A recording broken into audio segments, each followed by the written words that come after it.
commander, let's light the sky. Training sharper drone pilots, learning how to fly. Mission ready mindset, safety leading every plan. Skills that build confidence from takeoff through the scan. Tune in at Sky Commander, come join the crew today. Learning smart, fly with purpose, level up your way. We see more, no sooner, that's the edge we're here to spread. See above, go beyond, get ahead.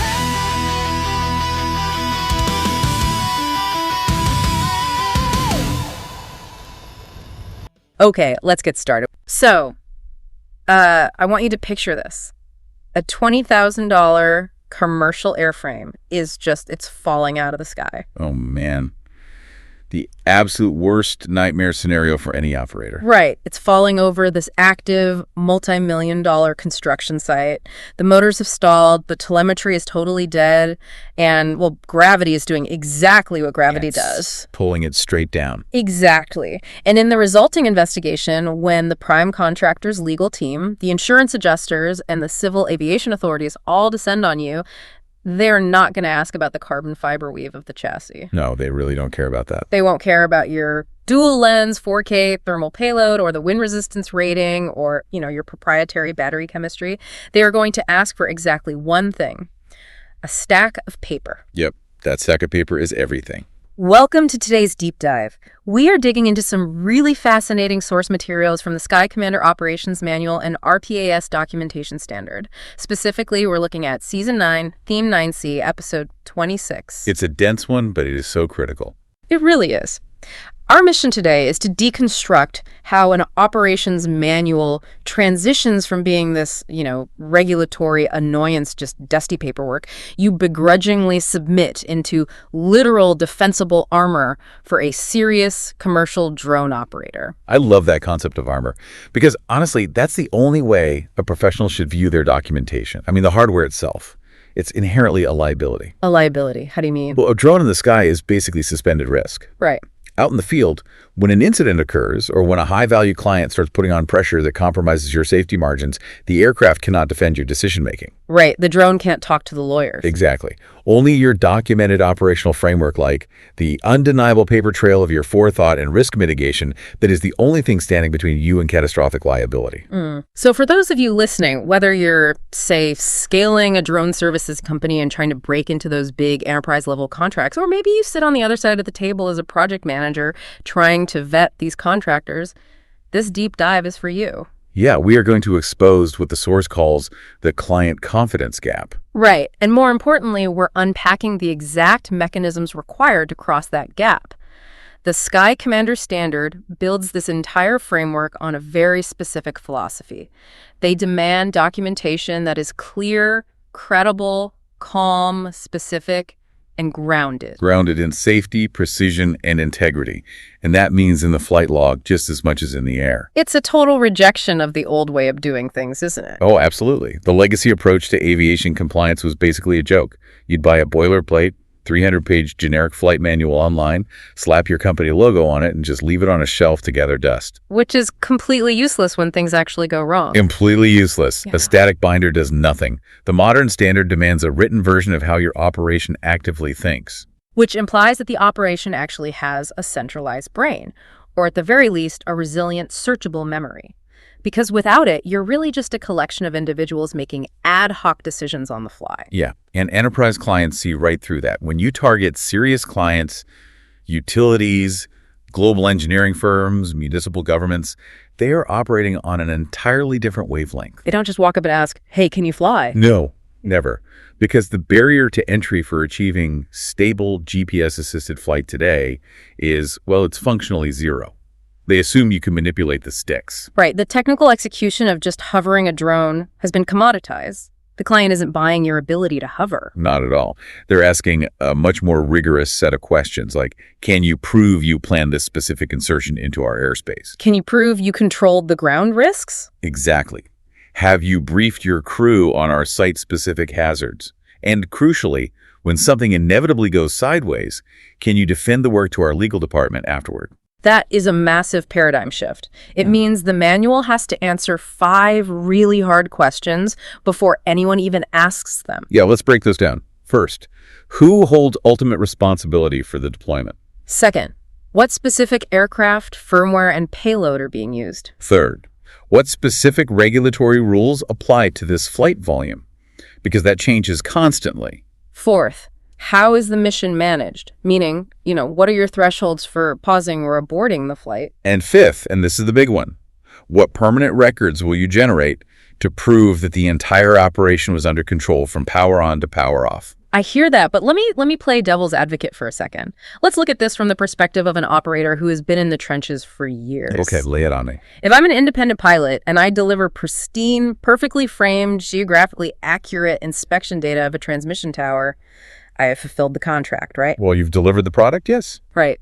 The client hired me for the data.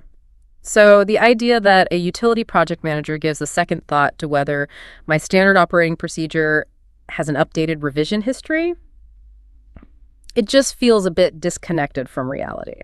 I get why it feels that way. Aren't we overstating the client's interest in all this bureaucracy? You're looking at the deliverable in total isolation. You're ignoring the massive corporate liability surrounding it. The enterprise client carries the risk of your mere presence on their site. So it's not about the photos. Not entirely. If your airframe impacts an active power substation during that flight, the cost of the regional power outage, the threat to ground personnel, the PR disaster, it all eclipses the value of those thermal photos by orders of magnitude. Wow. Yeah, I guess a blackout costs a bit more than a drone package. Just a bit. When a Tier 1 engineering firm brings you on site, their safety officers and risk analysts are vetting your cybersecurity protocols, your insurance indemnification, your compliance history. They need empirical proof that you aren't just freelancing your safety procedures. It really reminds me of the Michelin star restaurant dynamic. Oh, that's a great analogy. How so? Well, as a diner paying premium prices, you obviously demand exceptional food on the plate. But your trust in that establishment is entirely predicated on the implicit guarantee that the kitchen operates under a flawless health and safety system. Right. You don't see the system, but you know it's there. Exactly. If you discovered that the chef was a genius but stored raw poultry above the fresh salads and never documented fridge temperatures, the quality of the final dish is irrelevant. You wouldn't eat there. The 4K orthomosaic map is the plated meal. The operations manual is the kitchen's health and safety infrastructure. That makes perfect sense. And the source material actually categorizes this infrastructure into 3 distinct levels of documentation, right? It does. Level 1 is the legal minimum. That's the documentation explicitly required by federal regulation. The stuff that keeps you out of jail. Basically, yeah. Then level 2 is operational documentation. This is dictated by the specific complexity and risk profile of the mission itself. Because the documentation you need for a daytime rural pipeline inspection is fundamentally different from a nighttime thermal scan over a crowded city. Exactly.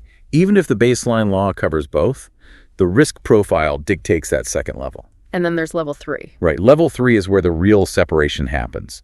This is documentation required to project professional maturity. The regulator might not mandate it, but it separates the enterprise-grade operator from the hobbyist. We're talking branded mission packages, strict revision-controlled procedures, corrective action logs. Yeah, the stuff that proves you are a real business. So to build that Michelin star kitchen system, we need to look at the actual building blocks of this operational memory. The source text gives us a very specific vocabulary here. And that vocabulary completely reframes how an operator manages their workflow. Let's start with the operations manual itself. It's defined not as a rule book, but as a controlled document describing the overarching methodology. It's how the operator plans, conducts, supervises, records, and improves. Building on your kitchen analogy, if a single checklist is a recipe card, the operations manual is the entire restaurant operating system. It dictates the ingredient sourcing, the staff hierarchy, the exact emergency response for a grease fire. Right. It governs the entire environment in which the individual recipes are executed. And those individual recipes, those are the SOPs, right? The standard operating procedures. Yes. Yeah. An SOP is a written method for executing a recurring task the exact same safe way every single time. Battery cycle management, firmware updates, lost link procedures. The text makes a really profound point here about skill versus systemization. You could have a pilot who operates purely on instinct, and maybe they have incredible stick skills. Sure, they can fly circles around people. But a pilot operating on written SOPs can actually train a subordinate. They can survive a rigorous third-party audit. And most importantly, they can rationally explain their decision-making process to an investigator after a failure. which is why the concept of a controlled document is just paramount. A controlled document isn't just a Word file on your desktop. It has a specific version number, an assigned owner, a formal approval date, and strict distribution rules. It establishes the current operational truth. Exactly. Because the friction of version control is a nightmare out in the field. Think about a firm with 3 different remote pilots operating across the state. Oh, I've seen this happen. Right. If they're relying on 3 different iterations of a pre-flight checklist that they downloaded to their respective tablets over the past 2 years, that's not a safety system. It's a decentralized gamble. One pilot might be using an old checklist that doesn't account for a recent firmware bug related to battery voltage. It's a disaster waiting to happen. Which is why a controlled document environment is totally non-negotiable if you want to scale. It prevents that scavenger hunt. And when you do identify a failure point like that firmware bug, you initiate a corrective action. Yeah. This is basically the biological evolution of the safety system. I love how the text explains this. It's the formal, documented fix following an incident or a failed audit. You don't just patch the mistake. You diagnose the root cause and permanently alter the system architecture. So the error literally cannot be repeated. The text gives a brilliant, pragmatic example of this. Imagine an operator discovers that field crews are routinely returning flight batteries to the depot without checking if they've been discharged to the proper storage voltage. A very common problem. So what's the amateur response? Sending out an angry company-wide email telling the pilots to do better. Which never works. Right. But the professional corrective action is to alter the post-flight log. You make storage voltage verified, a mandatory unskippable field. The pilot literally cannot close out the job file and get paid until that data is entered. You don't try to fix human nature, you fix the operational system. Exactly. Now, all of these elements, the manual, the SOPs, the corrective actions, they all materialize in the field as the mission package. Yes. The mission package is the comprehensive job folder for a single deployment. It proves you aren't just a tourist with propellers. It contains the client scope of work, the localized risk assessment, the airspace authorizations, the detailed site survey, all of it. It proves you've translated your overarching philosophy into a localized tactical plan. And within that tactical plan, we have 2 regulatory roles that are very sharply defined: the remote pilot in command, the RPIC, and the visual observer. The text offers such a great mental hook for the pilot in command.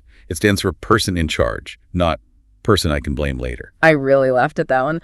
But it's true. They are the ultimate authority on site. They have absolute power to initiate, hold, or terminate the operation. They can override any client pressure. And then you have the visual observer, the VO, which is a role that is wildly misunderstood in this industry. Yeah, a VO is not just an interested bystander wearing sunglasses watching the drone.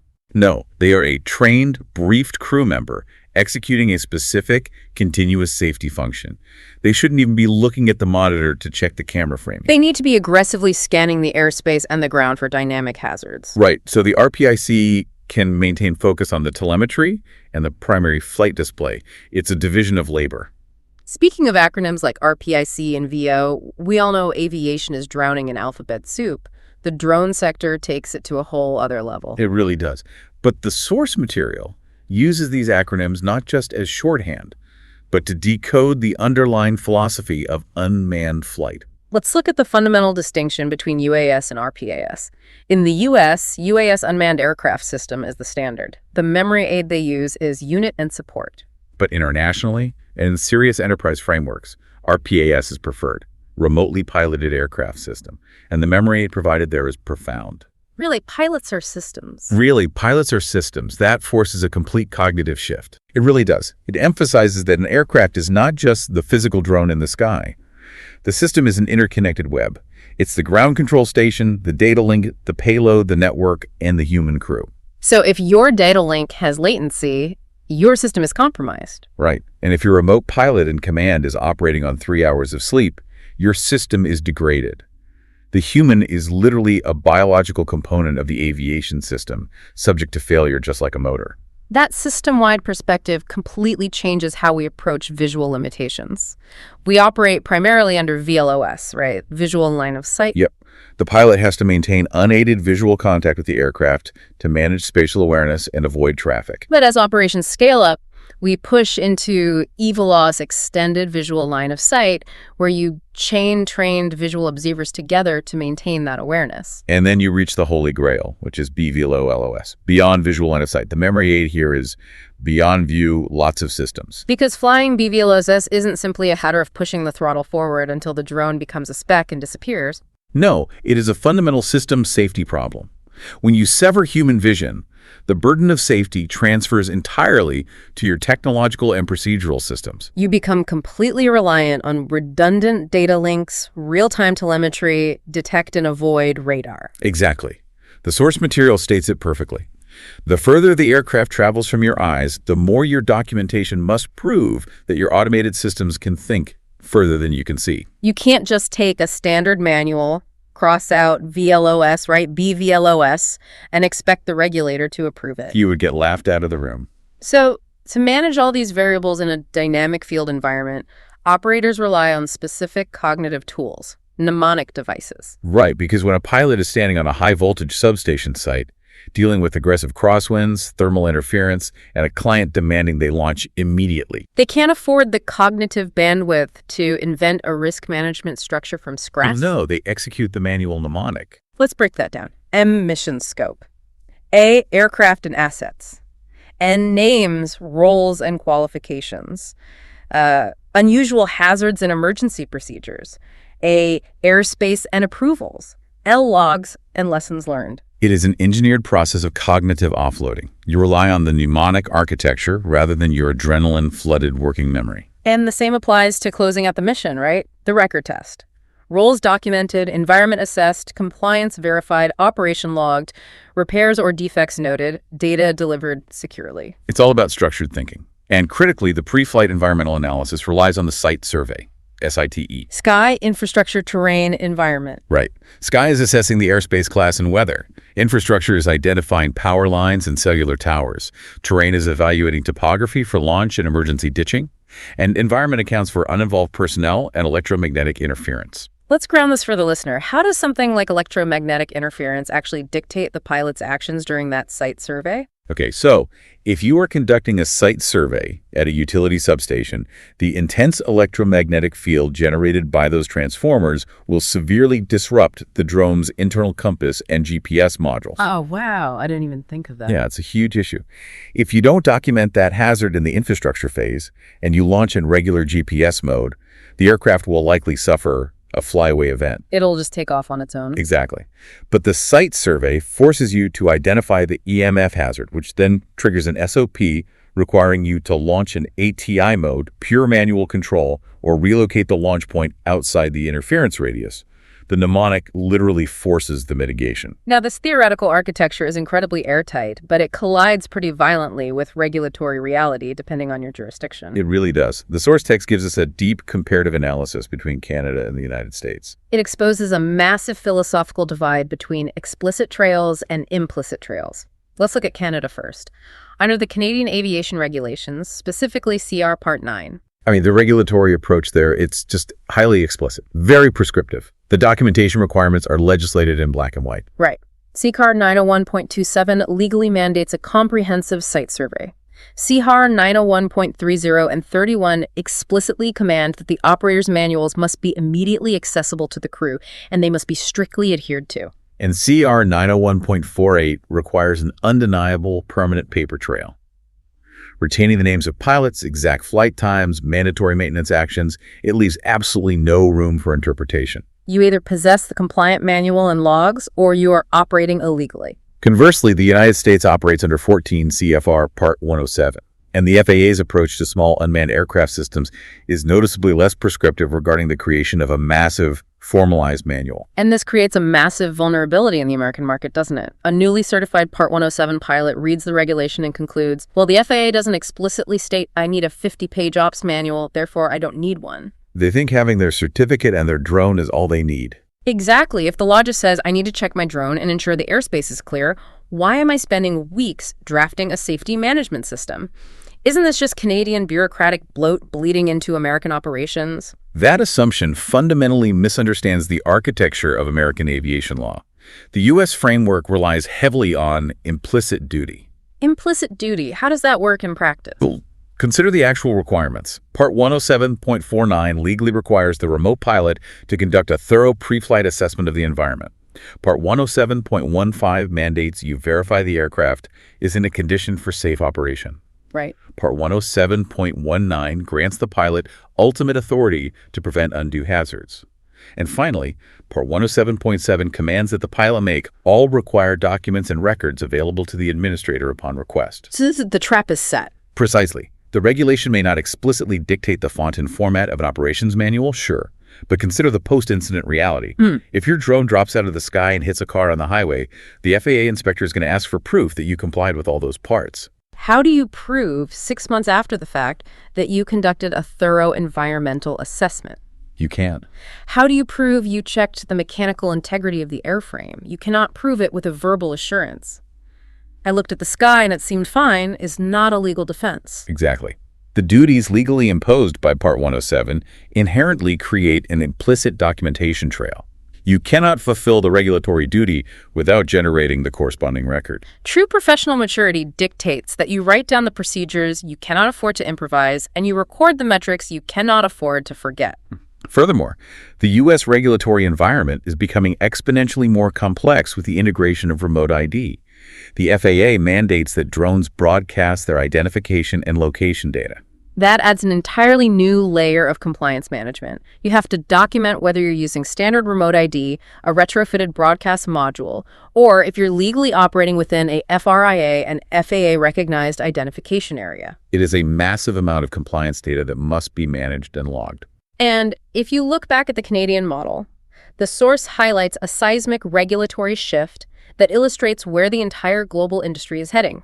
The 2025 RPAS amendments, SOR 2025-70. Oh, that fundamentally restructured the Canadian airspace. It's a critical case study. The 2025 amendments essentially unlocked the industry's economic potential. Transport Canada opened the door for medium-sized drone operations, lower-risk BVLOS, extended visual line of sight. And they allowed operators to conduct these flights without constantly begging the government for a special flight operation certificate, an SFOC, for every single deployment. Eradicating that SFOC bottleneck was a massive economic catalyst. But regulators do not hand out sweeping privileges for free. No, the trade-off was a massive increase in mandatory operational maturity. To access these operations, operators had to acquire an RPOC, an RPAS operator certificate. And employ pilots holding the new Level 1 complex certification. All right, responsible procedures, operator certified. That shift represents a total departure from a permission-based model to an organizational oversight model. Transport Canada essentially said, we're no longer going to micromanage your individual flight plans, but you must prove to us that your organization possesses the internal policies and rigorous procedures to manage that risk internally. You get a bigger operational doorway, but you need a vastly superior audited manual to walk through it. So regardless of whether you operate under the strict explicit mandates of Canada or the implicit liability-driven demands of the U.S., the necessity of the manual is absolute. Absolutely non-negotiable. But this inevitably leads operators to panic about scale. The immediate assumption is that compliance requires a 500-page encyclopedia just to go photograph a suburban roof. Which is such a toxic misconception. The text establishes a golden rule for documentation architecture. Your manual should be short enough to use and strong enough to defend. I love that phrasing. A 200-page manual filled with boilerplate text that just sits unread in a truck console. That is not a safety system. It's actually a liability because you're legally bound to procedures you are actively ignoring. Exactly. A lean, custom-built, 15-page manual that accurately reflects your actual operational boundaries is incredibly powerful. The documentation should scale proportionally to the risk profile, not because someone in management likes paperwork. So how do we intelligently manage that scale? The source organizes operational memory into 5 distinct document families. Let's go through them. First, governance documents. Governance establishes ownership of the system. It encompasses the master operations manual, the rules for document version control, and your insurance certificates. Second, mission planning documents. This answers the question, did you systematically analyze this specific flight? Right. It includes the localized site survey, the airspace authorizations, the formal risk assessment matrices, and crew assignments. Third, field execution documents. This proves the crew actually followed the plan. These are the physical or digital pre-flight checklists, the minute-by-minute flight logs, and the signed records of the on-site safety briefing. Fourth, aircraft and equipment documents. Was the hardware legally and mechanically fit for flight? This covers deep maintenance logs, battery cycle tracking, firmware histories, and defect reporting. It proves you aren't launching degraded hardware over critical infrastructure. And finally, quality and evidence documents. This addresses the client's core concern. Can we trust the integrity of the deliverable? This includes data capture methodologies, encrypted file transfers, and strict chain of custody protocols, which is super critical for forensic or engineering data. Now, how does an operator practically scale these 5 families? The text provides 3 tiers of complexity. Let's start with low complexity. Assume I'm a sole proprietor doing rural real estate photography, sub-2-kilogram drone, uncontrolled airspace, well away from people. Okay, so in a low complexity scenario, your operational armor is streamlined but highly structured. You maintain your regulatory pilot certificate and aircraft registration. You execute a basic documented site survey. Yeah. You strictly adhere to a pre-flight checklist, you log the flight parameters, and you maintain a basic maintenance record. It's lean, but the structure is undeniable. But what if I secure a contract for medium complexity work? Say, inspecting an active utility corridor or a sprawling industrial construction site.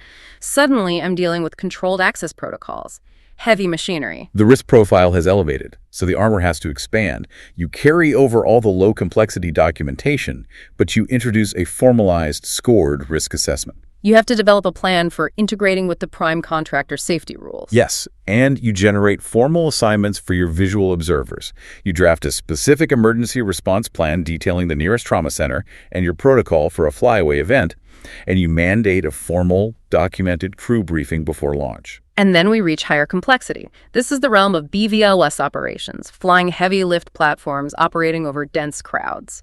At this tier, you require the comprehensive suite. A highly detailed, extensively audited operations manual, exhaustive, verifiable crew training records, highly engineered contingency procedures detailing exact automated behaviors during a multi-system failure, Documented detect and avoid radar methodologies. and a rigorous closed-loop corrective action process. It all really circles back to the concept of the minimum viable manual. What is the absolute core foundation a professional operation must document? The text isolates the essential categories. Let's hear them. Who we are, what we fly, who is authorized to fly it, where we are legally permitted to operate, how we execute the flight, how we record the data, how we systemically improve after an error. That's a great list. But there is one category in that framework that dictates survival more than any other. How we decide go or no go. Yes, the go-no-go matrix is the absolute core of your operational integrity. Why does that specific mechanism stand out to you so much? Because it is the only defense against client pressure. The text talks about weather tolerances and crew fatigue, but it specifically identifies client pressure as a primary operational hazard. It absolutely is. If you haven't formally written down your operational limits, your hard stops, before you arrive on site, you are guaranteed to rationalize bending your own rules when a high-value client is staring at their watch, complaining about losing daylight. The psychological pressure is immense in those moments. The manual acts as an objective, emotionless third party. You're not arguing with the client. The system is dictating the boundary. It's infinitely easier to say, I apologize, but our approved SOP prohibits launch in winds exceeding 20 knots. It's a hard regulatory stop. Much better than trying to verbally debate aerodynamics with an angry foreman. To truly grasp how this documentation protects operators from that intense pressure, the Sky Commander text dissects 5 highly realistic, high-stakes field scenarios. These are where the rubber really meets the road. Scenario 1, the utility substation.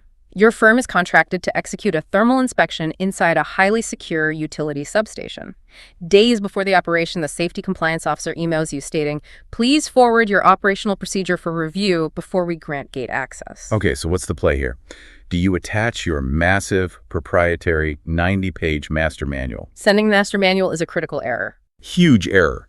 Do not send a 90-page document unless explicitly mandated by an audit. You overwhelm their safety officer, you expose your proprietary business processes, and you invite microscopic scrutiny into areas entirely irrelevant to their site.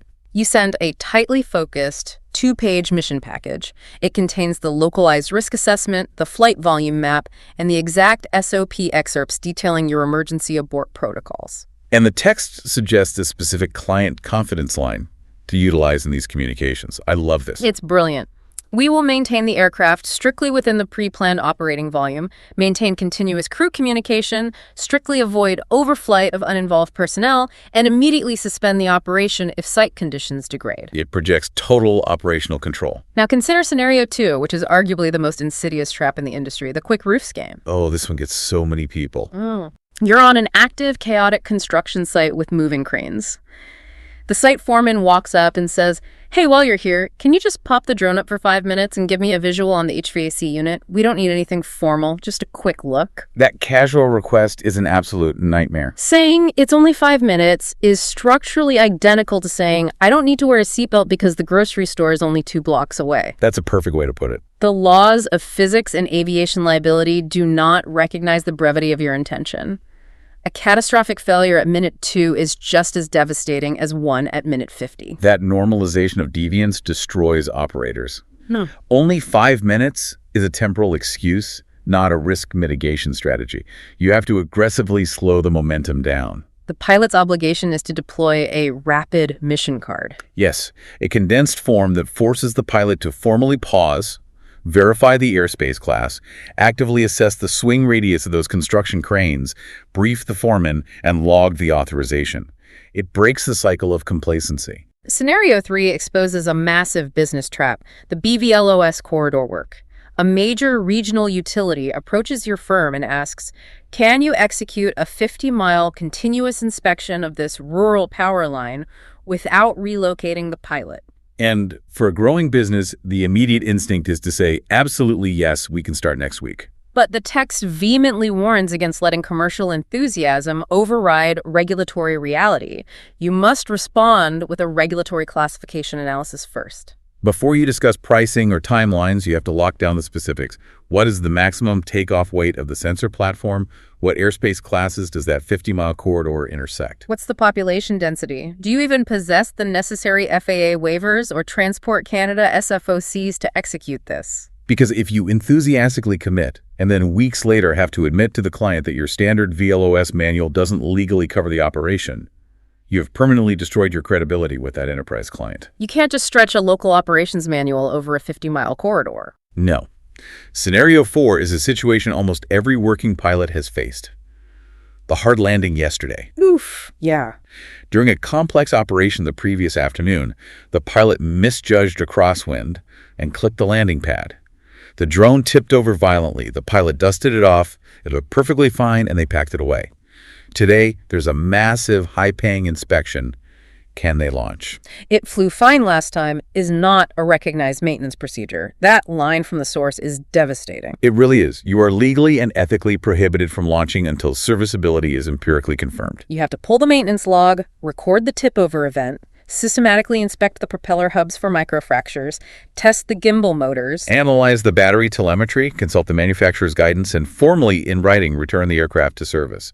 The regulatory mandates are crystal clear. CRR 901.29 in Canada forbids launch without confirming serviceability. Part 107.15 in the U.S. demands verification of safe condition. If you launch that fine-looking drone and a microfracture propeller shatters at 200 feet, sending the airframe through the windshield of a car, and the investigation reveals you suffered a hard landing yesterday and failed to document a structural inspection, Your liability shifts from accidental to grossly negligent. Your manual must explicitly define who holds the authority to clear an aircraft for flight following suspected damage. which leads directly into Scenario 5, the serious client audit. A major municipality is vetting contractors for a lucrative emergency response contract. They demand to see all your safety documentation. The strategy here is a delicate balancing act. You have to demonstrate overwhelming operational maturity without drowning them in irrelevant data. Right. You curate a highly specific proof maturity package, a concise one-page executive summary of your safety philosophy, a spreadsheet detailing the exact qualifications of your pilot roster, your active insurance certificates. Crucially, you provide the comprehensive table of contents of your master operations manual, proving the architecture exists without giving away your proprietary contents and blank templates of your site surveys and flight logs. You show them the impenetrable structure of your armor. These field scenarios completely dismantle the prevalent myths that plague the industry. The source material spends its final segment aggressively attacking these misconceptions. We've already deconstructed the first myth.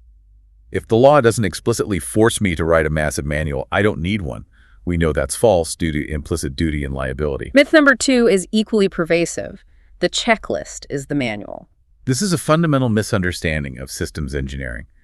A checklist is merely a binary prompt. It says, verify battery voltage. It doesn't tell you why the voltage matters, or how the battery chemistry reacts to cold weather, or what the procedure is if the voltage drops mid-flight. The text provides a perfect visual distinction here. The checklist is the laminated card you strap to your leg in the cockpit.